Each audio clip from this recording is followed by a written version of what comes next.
back to the Hammer and Grind podcast. I have a special guest today. I'm excited to have Nicole on here. And Nicole owns Service Professionals, an organization dedicated to training and recruiting in the commercial HVAC industry, including a 4-year technician apprenticeship program approved by the Department of Labor. Recently, she launched the jointhetrades.com, a platform dedicated to educating on trades career paths and connecting people to local opportunities to get started. Nicole, welcome to the show. Thanks for being here. Thanks for having me. That was a mouthful, huh? It is. It can be sometimes, yeah. Sometimes I'll get like a whole dissertation of someone's. I tried to skinny it down. Well, thanks again for being here. I actually met you on TikTok. That's where I meet a lot of people. It's turned out to be a great platform. Hopefully it doesn't get banned. Hopefully. If you're listening to this in a few months, TikTok may be gone. Who knows? We have to explain to the young people what TikTok used to be. Yeah, for sure. But thanks for being here, and give us a little bit of background on what you do currently and how you got started with the jointhetrades.com. Yep. So I own Service Professionals. It's an organization it's just for commercial HVAC contractors. We provide a software for their sales teams. We've got a talent development arm for their kind of office staff. So that's sales and dispatch and leadership and all of that. And then we have that apprenticeship program for technicians. And a senior technician continuing education program. So all of that together is under that Service Professionals umbrella, and they've got their own names. The software is SP Connect, and you've got SP Academy and SP Group. So that's what I've done for the past decade. And in working with these companies, really excellent companies, I've been daily a part of their struggle to recruit technicians in. And it has been so confusing to me and to them, just because look here, they're offering a free education. These technicians make great money and they love their careers, and they're working for great companies who invest in their people. There's just a lot of reasons to want to start this career. And so the fact that they're struggling to recruit is just surprising to me. So I got on TikTok. That's where you and I met. I thought, well, shoot, where are the young people? They're on TikTok. I'll go get on TikTok. I'll go tell them about it. And I made a couple videos, and the response was wild. Just the number of people who are going, they make what? Wait, the education's paid for? What? And I'm just like, they don't even know about it. I've got, at this point, I think it's like 85,000 followers on TikTok, just from people going, they do what? And so I started expanding on that and saying, yeah, let me give you some more information. And a lot of people were hitting my DMs saying, can you place me at one of these companies? And that turned into a little bit of a full-time job where I'm like, yeah, let me make an introduction. So those introductions, a lot of success there. A lot of people who got placed, got hired. But it was a full-time job, and I'm not. And so I stepped back, and with one of my coworkers, one of my partners, I was like, what, can we just make this into a site so people can do it? Take the middleman out and just let them introduce themselves to each other. And that's kind of how we formed jointhetrades.com. Yeah, and then I saw one of your videos. You were talking about Join the Trades because I reached out. It's been probably a few months since I first reached out to you. And I know you were still getting the website set up and all that stuff. But yeah, so now it's a full-blown, its own entity. Yep. And so what is the jointhetrades.com platform? How does it work? Yeah, it's really trying to mimic what I was doing on TikTok, but in a better way. So it is, it's a whole ecosystem for trades community. Employers can get listed on it. Schools can get listed on it. Unions can get listed. And then career seekers, people who are trying to figure out what they want to do, if they don't want to go to college, but what are my other options? Then they can go read about all the different trades careers. Right now, we've slated 68 different careers that fall into the category of skilled trades. And we're trying to break that stereotype that a skilled trades career equals a construction career. I mean, and I come from what would, I think, be classified as one of the construction trades with commercial HVAC, which is a great career, but that's not the only ones that are out there, right? You can look at aviation or hairstylist, coding, cybersecurity. These are all trades careers that are excellent careers that just don't start with college. So we're getting all of them on there so people can take an assessment, find out which career is the best fit for them. And we're going to give them a collection of them. We're not going to say, hey, this one is where you should be. It's like, hey, these top 6 seem to be the best fit for you. Go read more about them. We've linked it with our YouTube channel where we're doing interviews of tradespeople. And then once they've kind of narrowed it down to which trade they think might be the route they want to take, they can look in their area, just type in their zip code, and find employers, schools, unions, anyone who can help them get started in that trade. And they can filter out by things that matter to them. Like, hey, I want to go straight with an employer. I want to do the earn and learn route where I get a paycheck and they're paying for my school at the same time. But I only want to find employers who offer health benefits, right? They can filter out by that. So it completely wipes out the job posting model and just makes it way more self-service for that career seeker. Yeah, that's awesome. And so is this going to be, is it free? Are you going to charge? Is there going to be Yeah. So for career how's it seekers, work? it's free. It's 100% free for career seekers. For everybody else, schools, unions, and employers, we're making it a subscription-based model. And the reason for that is that I've seen a lot of initiatives out there that try to educate on trades careers. I haven't really seen one that's as, like, I don't know, holistic as ours is, offering all these different, but they rely so heavily on sponsorship and on grants, and the problem with that model is that during hard times, those funds dry up, and they have to continually go out and try to seek funds for people to sponsor them. So we're trying to get away from that model and make it, hey, the whole community pitch in, right? If it's a subscription based, so an employer pays, for example, $20 a month, right? Not breaking the bank here. We want to make it as accessible to the small mom and pop shops as you would to the larger corporations. It's based on location and subscription based. That makes it more sustainable. So as an employer, if let's say I owned a plumbing company, Yep. and I just go on there, fill out a form, my profile, I guess, create a profile, sign up for the subscription. And then does that give me access to like searching a database of people, or is it only the candidates can reach out to you? How's that work? Yeah, for right now, only the candidates can reach out to the employers. And the whole model behind it is supposed to be that it's passive recruiting for the employers. So they fill out their profile and they just get to let it sit, right? So they've got their page. It's basically, think of a career fair. You go, you set up your booth, you set up your table, and you're waiting on these career seekers to walk up to your table so you can tell them about your company, right? It's the same thing, it's just online. So you set up your booth online, essentially. You get to tell about your company, all the perks you offer, what the earning potential is based on how many years of experience you have, and then wait for them to come to you. There may be a day where we flip it around, but as of right now, that's not really the model that we're going for. No, I like that. Like you said, it's passive. So once it's set up, once you got your information in there, you're just paying your subscription. That's it. $20 a month is nothing, Right, really. right. We waste way more than that on Indeed ads. I, all of your I know, and they don't work. I mean, it's when you look at Indeed ads, and I'm sorry, I sound very soapboxy here, so bear with me. But the problem is all of these ads are, if you're trying to recruit in somebody who is green, which I don't, our jointhetrades.com is not intended to only be for green people, but also be for green people. Let's put it that way, right? People who are brand new to the industry. All of these job ads are written in a vernacular that only makes sense if you're already in the trade, right? So that's problem number one. Problem number two is that you can't really compare one ad to another because it's just so freeform. So you can't, okay, so one person says, oh, we offer health benefits and we offer this, 401k, pension, whatever it is. And then you go to the next job ad and this employer didn't say that. Does that mean they don't offer it?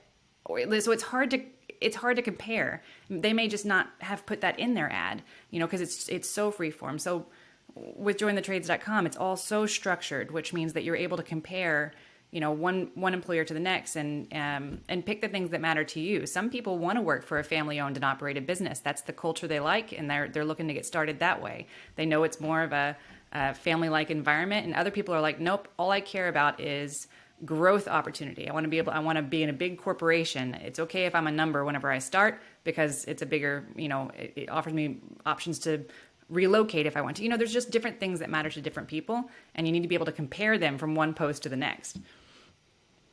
So you'll be able to you have like a box that says do you provide insurance? Kind of like yes or no, and then what does that look like if you do? That's right. Essentially. Yep, that's right. Okay. And then the same set of Okay. boxes, we try to make it as structured as possible. So those same, for the career seeker, for example, when they create their profile, we're asking them a million questions too. Not a million, but there's enough just to kind of help us understand and help the employers understand who you are without making you write a resume. So then when you go to reach out to an employer and say, hey, look, I'd like to interview with you, that employer receives basically your profile. It'll tell them, do you have a driver's license? What languages do you speak? what work experience do you have, what educational experience do you have, and they kind of get this, template of information. It's all the information they need to know if they want to interview this person, including, what are your hobbies, things like that. Gotcha. And so it really is, I mean, this is the ground floor opportunity for businesses Yeah. because, I mean, as you're not, widespread. People don't know about this yet, which is why you're on this podcast to help spread that, right? But so if you own a construction business or a trade business, now would be the time to join because there's probably not going to be very much competition. And so if someone in your city goes on there, you might be the only person in your trade that is on there. 100%. That's absolutely right. So you're going to get the most exposure because someone's going to type in their zip code, and if you are one of a very small handful that show up, then you're going to be able to get more candidates early on for sure. How as far as like the candidates going, so are you guys doing like outreach stuff on the candidate side for Join the Trades? How's that Yep, work? and we're seeing lots of success there. So we do a lot of social media campaigns. We actually just kicked off the campaigns, but even without them, we're getting great traction with career seekers. It's a little bit of a catch-22 right now because career seekers, they come, there's not employers listed. Employers are like, hey, how many career seekers are you getting? So, but it's building up slowly, which is good. So we do social media campaigns. And then we are also going to be targeting in the next week, we're going to be targeting guidance counselors from all high schools and middle schools. We do think it's important to start looking at it in middle school. Just, open your eyes up to the possibilities. And getting their buy-in. We get a lot of attention from parents who are very interested in what we're doing and very supportive. So it's definitely it's an easy outreach. I think more so today than it was 3 years ago. There's a kind of a shift in mentality since the pandemic, and I hate to bring that up even, but it went from 72% of young people wanted to pursue a college degree to now 48% of young people do, which really just kind of opens up the ears of a lot of people for us to kind of plant that seed. Yeah, it's I wonder if the reduction in college people is because like I want to go instantly to TikTok and be an influencer. I mean, there's got to be a healthy number of that for sure, but You speaking of middle school. I mean, I took shop class in middle school. I made a little. I still remember making a little pencil holder. It had our state, carved out on there. And mine was a paper. Whenever they got rid of, whenever they got rid of that from most schools, I just didn't understand. So that. what's wild is Ontario just this last week released this big news update that they're requiring technical credits for all of their high school students. And so they have to go through some technical program, whether it's carpentry or they have to learn about HVAC, anything, some type of trade technical credit. And the response has been so wildly positive. Like, what a brilliant idea that you have to make kids at some point in high school work with their hands. Like, why didn't we think of this? What? We had this for decades. And it just, when did it go away? The 90s? And then they got rid of it. So it'll come back. They had a new middle school here locally that my daughter went to. And I think the 7th grade was the first year they had it open, and they had a brand new shop. They had a shop class in there with all jet, high end, equipment, and I think they had it for like 2 years and then shut it down. I'm like they didn't have the classes for it. They don't have the people in there. They didn't have people to do to train on it. Yeah. I don't know why they closed it down. I mean, this was my daughter's 26 now, so I mean, this was quite a while ago. But I think is that period of time where people just weren't interested in shop class and all that stuff. So I still remember taking home economics. Learning how to sew, how to cook. Yep. And do you know that if you don't take it very seriously and they make you make your own dress and you didn't take it seriously and your dress looks awful, they will still make you wear it at the 4-H convention with the 4-H, on the runway. Yeah, they still make you do it. I didn't have to make a dress, That's good. Thankfully. But I still sew stuff today. I have an old 1950s Singer sewing machine that I love sewing stuff on. If I need to fix something or make something, I love that. I love that. My in our household, because I didn't take home ec seriously, and I should have. But my husband was in the Army, so he can sew like it's no one's business. And so if we have to mend anything in our house, I'm always like, "Hey, Austin." That's the same. Yeah, I was in the military as well, and that's probably where some of that came from Yeah. also. But yeah, I'm the one that does like fixes all the stuff that needs to be sold. So That's funny. son's got he needs to have like a spider costume for elementary school, so I'll go in there and I'll sew the legs onto the Yeah, sweater and that's stuff. awesome. Yeah. But I mean, that's just basic stuff that people will use. Like even knowing how to light your pilot light. Like most people don't even know how to do that. But you take a very simple Yep. class and learn some of those basic things, it's going to actually help you in the Yeah. future in Yep. life. I agree. So I don't know why they got rid of it. I mean, even then when we have the apocalypse and everything's I'm set. everything's I'm not set for working. that. I've got a apocalyptic friendly husband. It's one of the reasons I chose him. I'm like, evaluate your options. This is a good partner to have. If the apocalypse happens, you want to be in my house. We have some family friends and coworkers and stuff, and they always joke if there's something happens, we're coming to your house, Dad. It's like, So you're okay, that guy I too. won't be here, but you can come to my house if you want. So, so with the join the trades. Yeah. Now I know the platform is brand new. We were talking about this beforehand, and that's going live. So by the time you listen to this, excuse me, by the time you hear this podcast, it'll be live to get on there and start doing your thing. Correct? That's right. So it's actually live right now. The only thing that isn't live but will be live by the time this is published is the assessment, which allows someone to take, answer a few questions. Right now it's 15 questions. Once we get all the trades on there, it'll be 20 questions. And it'll let you know which trades would be the best fit for you. And it's questions that are preference based. It's not so much like, what were your scores in science, whatever. It's not that. It's more like, are you afraid of heights? Hey, are you claustrophobic? Because that's going to nix some trades for you, right? How do you feel about working outdoors? Would you like a healthy mix of being outside and inside? Do you only want to be outside? Only, things like this that will make a difference on which ones might be a good fit for you. How much schooling are you willing to go through? Some of them require a lot more than others, and that matters. So that's the only thing that isn't live today as you and I speak, but will be by the time this is published. Everything else is good to go. We just rolled out schools and unions, so we don't have any on there yet. We're about to start a campaign to them to allow the first 100 on for free. So that's kind of an exciting endeavor. We have a lot of interest. It's just a matter of getting them on there. We have several employers who are already on there, and we have lots of career seekers who have already created a profile. So just getting started, but And already some pretty good traction. yeah, I think it's going to take off. I mean, big time. I can already see the benefits of it. Do you? And I was even thinking, like, as an employer, once you create your profile, I'm sure there might be like a link or something that you can maybe send out. Yeah. Yep. Possibly. Yep. Absolutely. Everyone has their own unique link to their profile, so they could send that out, and they can also Put it on their decide to. website. Yep. And they can, if let's say that they set it up, they got some great candidates in, and they need to kind of slow the roll on interviews and stuff. They can unpublish their profile if they want to, so they don't have to.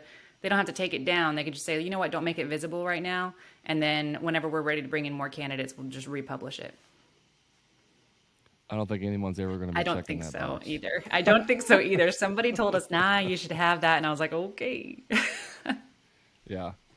And then, so just so I understand on the people that are interested, if I come to the website, I hear about it on whatever, I come to the website, I'm a 18-year-old, I'm graduating this year, I'm interested in the trades. Is it set up to where I take the assessment to see which career would best fit, or can I just go say, hey, I want to be a carpenter and just like Yeah, do that? you can do, oh gosh, it's every way. So you can go do the assessment. You don't have to. It's 100% optional. You can also just go to a page called The Trades, and it lists all of them with like an image that goes with each one of them. And on that page called The Trades, there's some filters. So you can filter out by things that, what are the highest earning ones? Which ones require the most school? Which ones, there's a few filters that you can, if you want to kind of do a self-service filter and search. Or you can go directly to the employer's page and just search by, maybe you're open to a lot of different trades careers, but what matters to you is in-house training, right? Earn and learn opportunities and medical benefits. And you're like, hey, what in my area provides me those two things?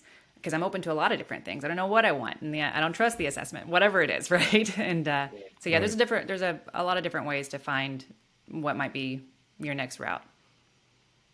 Okay. And then you may have said this earlier, but so are you also doing like education pieces on that Yep. website as far as like if you want to be a HVAC, these are kind of what they do and like what that looks like? Yeah, so each trade, we talked about that page that's called the trades. As you want to dig in further, let's say you see HVAC, you can say, learn more about this one. It'll take you to a page that shows you what it is, a day in the life, pros and cons, and then you might be a good fit if.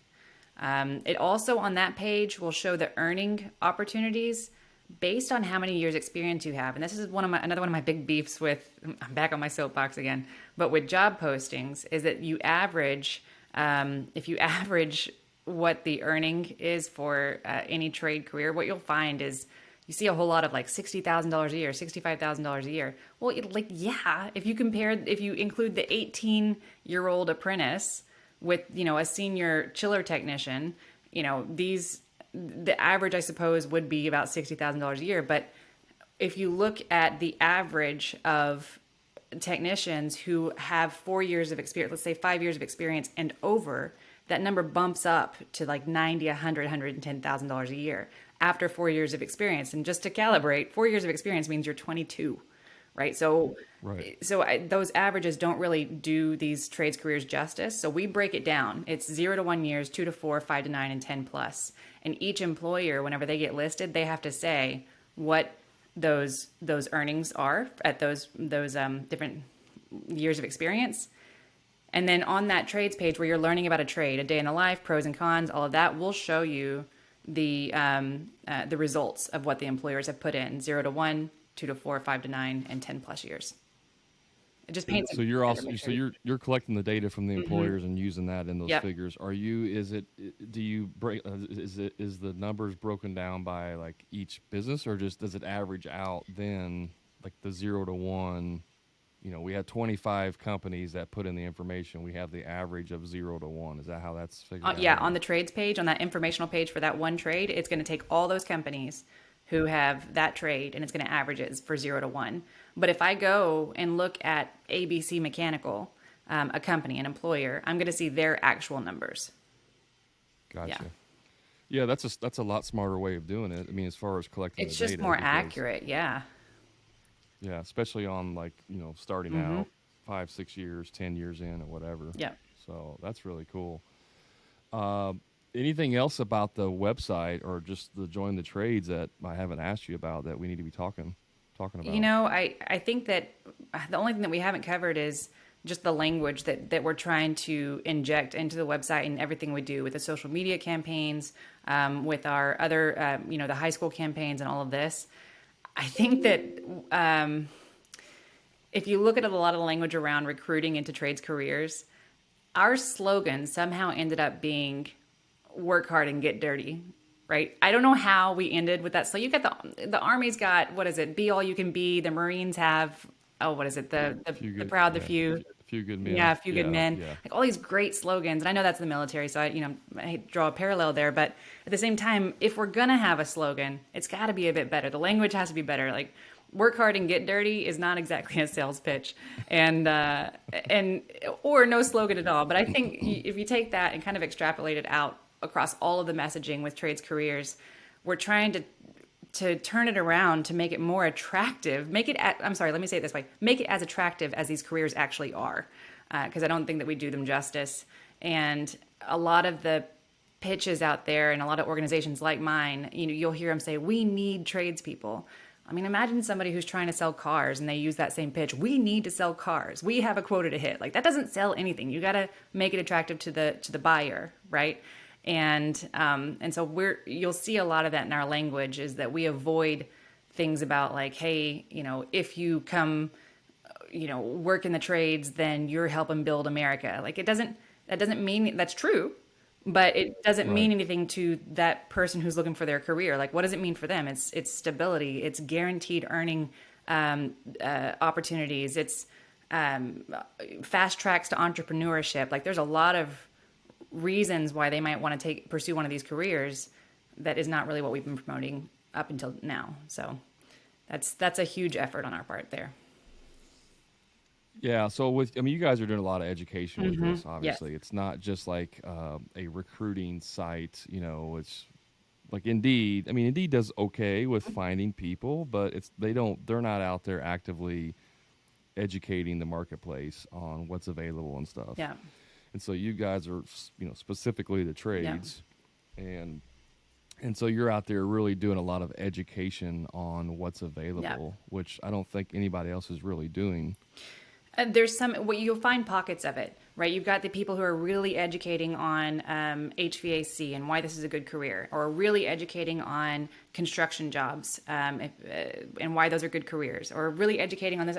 There's not really one place that an 18-year-old or a 16-year-old can go to and say, okay, I don't really want to go to college. What are my other options?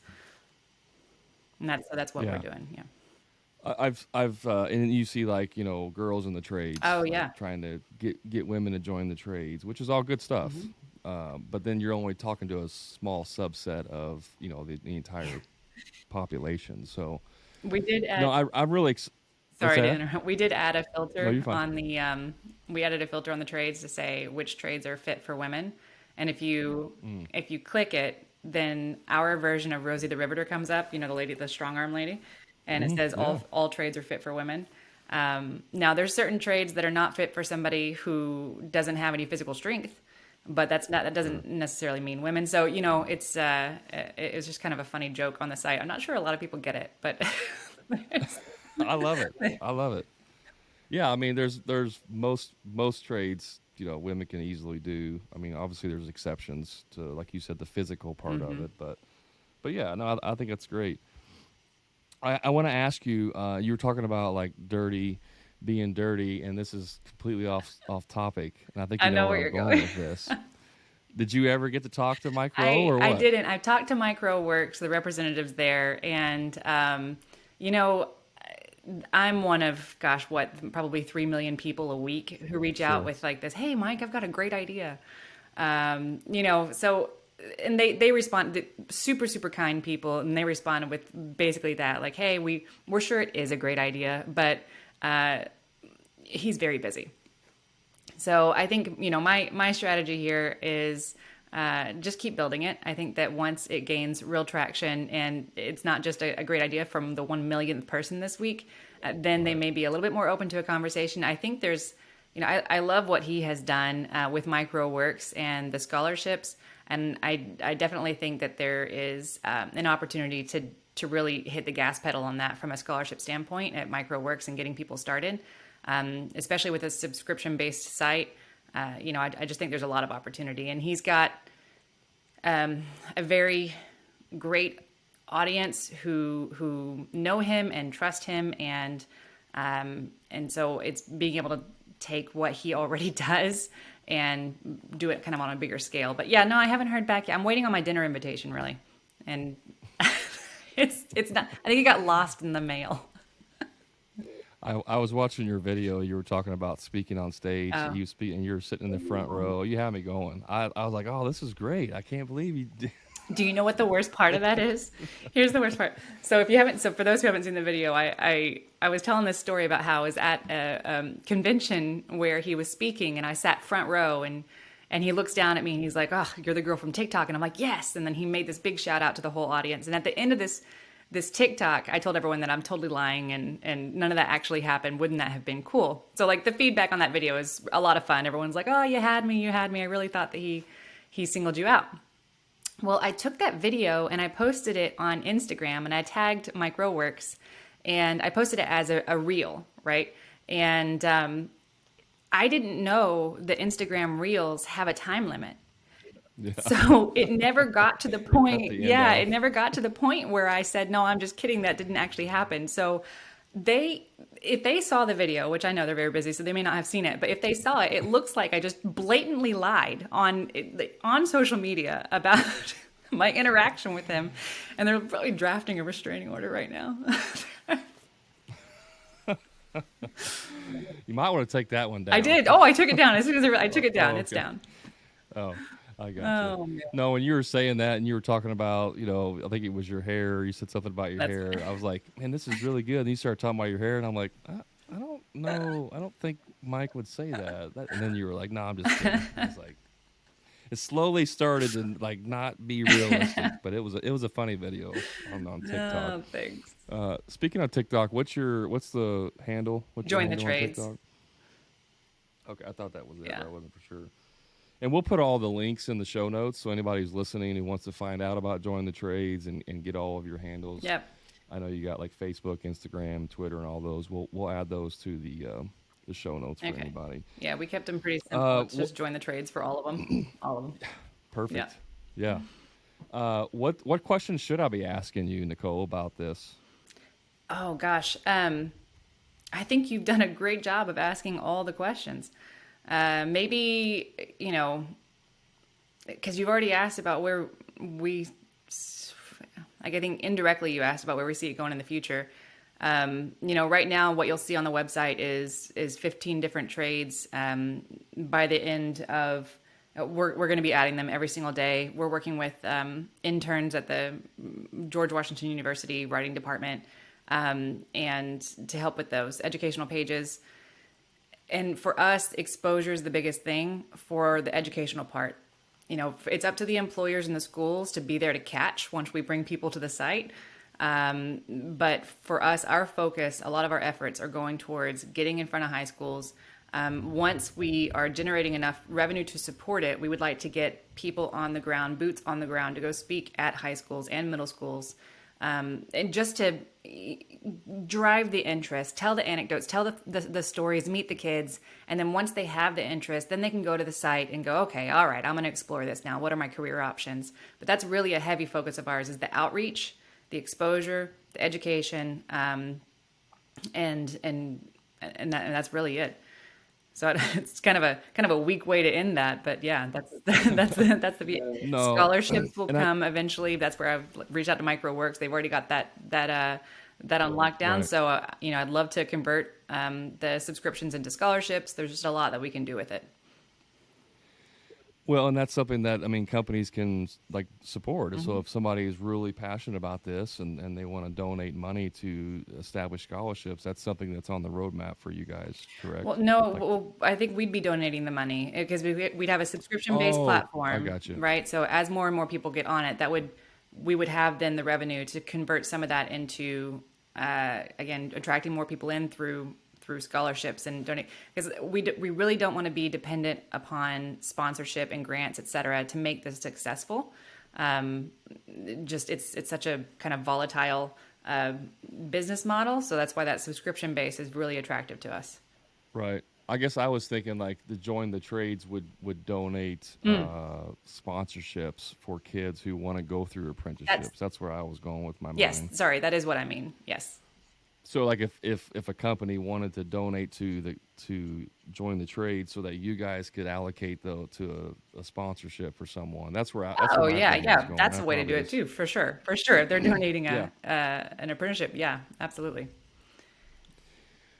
Yeah, I'm really excited about it, Nicole. I think it's great. I think there's a void there that you guys are definitely filling. I know you got a big hill of things to do. It's a grassroots effort because this is not a majorly funded venture that you guys are doing. So, and you're making it affordable. Hmm. So I definitely want to. I'm going to share it on all my social media, and if anyone who's listening who wants to just help out, one thing they can do obviously is share Hmm. your website or one of your handles on their platform, because they're going to want to it's like it's double dipping, because if they put it out there Yep. and somebody goes to it and then they go back to their profile, it only helps you. Not why wouldn't you want to share it, is what I'm trying to say. Absolutely, absolutely. And I appreciate you having me on here to help get the word out, because you're right. We're bootstrapping. We are grassroots. We're doing this all because we see a need and we know we can.